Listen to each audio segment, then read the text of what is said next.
আশা করি সবাই ভালো আছে।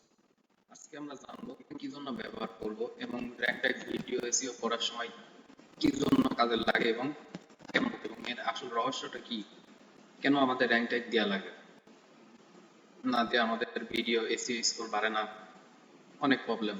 তো এটার জানার জন্য এখানে আমার দেওয়া টাইটেল দেওয়া আছে, ডেসক্রিপশন দেওয়া আছে, এন্ড নিচে কিছু কিওয়ার্ড ইউজ করা আছে, থাম্বনেল দেওয়া আছে। তো এখানে আমি র্যাঙ্ক ট্যাগ ইউজ করি না এমন না, আমিও র্যাঙ্ক ট্যাগ ইউজ করি, কিন্তু যেগুলো সার্চ ভলিউম আছে and low competitive keyword, competitive এবং সার্চ ভলিউম वाला কিওয়ার্ড নেবেন কম্পিটিটর অ্যানালাইসিস করে। তো আপনাদের এখানে অটো টাইটেল অনুযায়ী যে কিওয়ার্ডগুলো দিবেন, সার্চ ভলিউম আছে এবং লো, সেগুলো অটোমেটিক এখানে র্যাঙ্ক ট্যাগ হয়ে যাবে। তো আমার এখানে দেখাচ্ছে যে র্যাঙ্ক ট্যাগ করছে এবং এটার জন্য 45 নম্বরে আছে, এটা আছে 49 নম্বরে। তো এটা সার্চ ভলিউমের কারণে এটা এরকম আসে।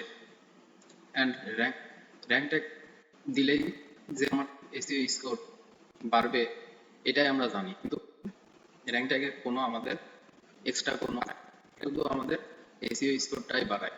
আমাদের স্কোরটা এখানে আপনারা দেখতে পাচ্ছেন কত আছে এসইও স্কোর। আবার দেখেন এখানে vidIQ এসইও স্কোর আছে এখানে 63। এক মিনিট, এখানে vidIQ এসইও স্কোর আছে 63 এন্ড পারফরম্যান্স আছে মাত্র 10। তো এটা কি জন্য আছে? তো এখানে হলো মূলত এসইও করা হয়েছে, প্রোফাইল করা হয়েছে, সেকশন ওগুলো আছে 46 এন্ড পারফরম্যান্সে আছে 10।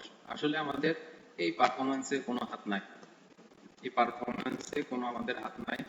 আমাদের কাজটা হলো এই অ্যাকশনেবল আমরা যত কাউন্ট করব, ট্যাগগুলো দিব, এই ট্যাগ কাউন্ট আপনারা মোট 20টা ট্যাগ দিলে এখানে হ্যাঁ পাঁচটা হয়ে যাবে। এখানে টিপুল মানে 3টা ডেসক্রিপশন আছে, টাইটেল আছে এন্ড কিওয়ার্ড ট্যাগে আছে, এটা দিলে আপনার টিপুল কিওয়ার্ড হয়ে যাবে। কিওয়ার্ড ইন টাইটেল মানে টাইটেলে কয়টা কিওয়ার্ড দিবেন সেটা, কিওয়ার্ড ইন ডেসক্রিপশন, ডেসক্রিপশনে কিওয়ার্ড দিবেন এইগুলো, আর ট্যাগ ভলিউমটা এখানে যে ট্যাগ আছে ট্যাগের ওই কয়টা কোথায়। তো এখানে আমাদের পারফরম্যান্সের এখানে কোনো হাত নাই। কারণ কি? কারণটা হলো আমরা এসইও স্কোরটা বাড়ানোর জন্য মূলত এখানে হলো আমরা র্যাঙ্কটা দেওয়া হয়। এখানে আমার দেখা যাচ্ছে র্যাঙ্ক ট্যাগ কত, 2টা। আমি আসলে র্যাঙ্ক ট্যাগ এখানে কোনো র্যাঙ্ক ট্যাগ এখানে মূলত ইউজ করিনি। এটা ইউজ না করার কারণে আমি এখানে তো সার্চ ভলিউম কম দিচ্ছি এবং কম্পিটিটর অ্যানালাইসিস করে যে কিওয়ার্ড অটোমেটিক এখানে সার্চ ভলিউম বা ট্যাগ এখানে অটোমেটিক এখানে পেয়ে গেছে। তো আপনারা যত সার্চ ভলিউম আর কিওয়ার্ড দিবেন, লো কম্পিটিটিভ কিওয়ার্ড দিবেন, তত এখানে আপনার র্যাঙ্ক ট্যাগ পেয়ে যাবে। তো এটা নিয়ে মাথা ব্যথা করার কোনো কারণ নাই, বিকজ র্যাঙ্ক ট্যাগ দিয়ে আমরা শুধু আমাদের এসইও স্কোরটাই বাড়ে।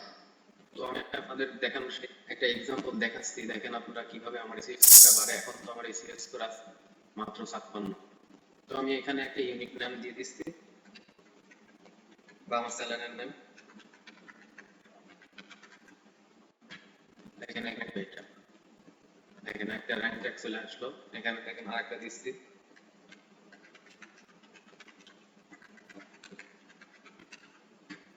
এটাও দেখেন।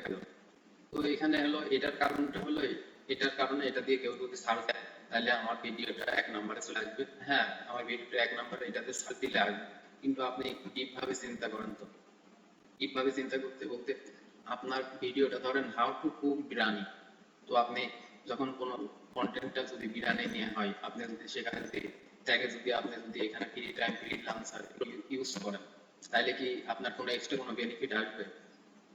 অবশ্যই আপনার এক্সট্রা কোনো বেনিফিট আসবে না এই কিওয়ার্ডটা দিয়ে। আমাদের কিওয়ার্ডটা দেওয়া কি জন্য? এখানে আমাদের র্যাঙ্ক ট্যাগের এই এসইও স্কোরটা বাড়ানোর জন্য। দেখেন একটু এসইও স্কোর র্যাঙ্ক ট্যাগ দেওয়ার কারণে এখানে ৭৪ হয়ে গেছে। আপনারা দেখতে পারেন একটু আগে ছিল কত, ৫৬, এখন হয়ে গেছে কত, ৭৪। তো মূলত এটার মাধ্যমে বুঝতে পারছেন তো র্যাঙ্ক ট্যাগ দিয়ে আমাদের এক্সট্রা কোনো বেনিফিট নাই। আমরা যত সার্চ ভলিউম কিওয়ার্ড দিব তত আমাদের ভিডিওটা আস্তে আস্তে র্যাঙ্ক করতে থাকবে।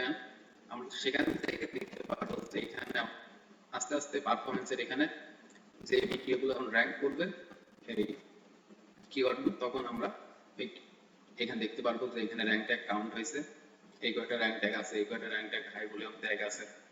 তো এটা আমাদের শুধু বায়ারকে দেখানোর জন্যই মূলত র্যাঙ্ক ট্যাগটা বাই এসইও স্কোর বাড়ানোর জন্য। আপনি যতভাবে কিওয়ার্ডগুলো ইউজ করবেন র্যাঙ্ক ট্যাগে, তত আপনার এসইও স্কোর বাড়বে, এতে আপনার প্রপার এসইওটা হবে না। এটা আপনি একটু মনে মনে ভেবে দেখেন। যদি আপনার প্রপার এসইও স্কোর যদি এটা যদি হতো, এক্ষেত্রে আপনার কন্টেন্টটা আলাদা, কিন্তু আপনি ট্যাগ ইউজ করছেন অন্যরকম, এতে আপনার র্যাঙ্ক স্কোর বাড়ছে, কিন্তু এতে আপনার প্রপার এসইওটা হচ্ছে না আমার মতো। তো এটার মাধ্যমে অবশ্যই বুঝতে পারছেন যে আমরা র্যাঙ্ক ট্যাগ নিয়ে এত মাথা ব্যথা করবো না। আমরা সবসময় কম্পিটিটর অ্যানালাইসিস করবো, সার্চ ভলিউম আমরা কিওয়ার্ডগুলো ইউজ করবো, অ্যান্ড লো কম্পিটিটিভ কিওয়ার্ড ট্যাগে রাখার চেষ্টা করবো সবসময়, এবং সেই অনুযায়ী আমরা অ্যানালাইসিস করবো, সুন্দরভাবে কিওয়ার্ডগুলো রিসার্চ করবো। তো এখানে র্যাঙ্ক ট্যাগ আমার দেওয়া লাগবে তার কোনো মানে নাই।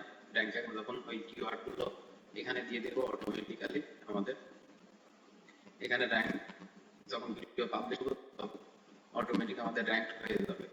আরেকটা কথা হলো, আমরা যখন ভিডিও পাবলিশ না করতে এসইও করি তখন আমাদের এই পারফরম্যান্সের ওইটা দেখায় না। আমরা যখন ভিডিও পাবলিশ করব তখনই আমাদের পারফরম্যান্সের ওইটা দেখায়। তো আমাদের সবসময় র্যাঙ্ক ট্যাগ নিয়ে মাথা ব্যথা করা বাদ দিতে হবে এবং সবসময় লো কম্পিটিটিভ কিওয়ার্ড ইউজ করা লাগবে।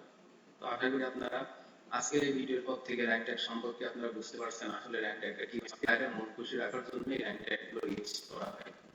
তার ভিডিওর এসইও স্কোরটা বাড়ে, তার কিওয়ার্ডগুলো কন্টেন্ট আলাদা, কিন্তু আমি র্যাঙ্ক ট্যাগ আমি কোন ট্যাগ ইউজ করে আমি ওটা বাড়াই দিচ্ছি, এটা ভিডিওর এক্সট্রা কোনো বেনিফিট আসবে না। এটা আপনি কিভাবে চিন্তা করে দিতে পারবেন। অবশ্যই বুঝতে পারছেন আমার ভিডিওর মাধ্যমে। যদি ভিডিওটি ভালো লাগে অবশ্যই লাইক, কমেন্ট, সাবস্ক্রাইব করে পাশে থাকবেন, এবং কোনো প্রবলেম হলে অবশ্যই কমেন্টে জানাবেন, আমি রিপ্লাই দেওয়ার চেষ্টা করবো সবসময়, এবং পাশে থাকবেন ইনশাআল্লাহ এরকম আরো অনেক ভিডিও পেতে। সবাই ভালো থাকবেন, সুস্থ থাকবেন। আসসালামু আলাইকুম।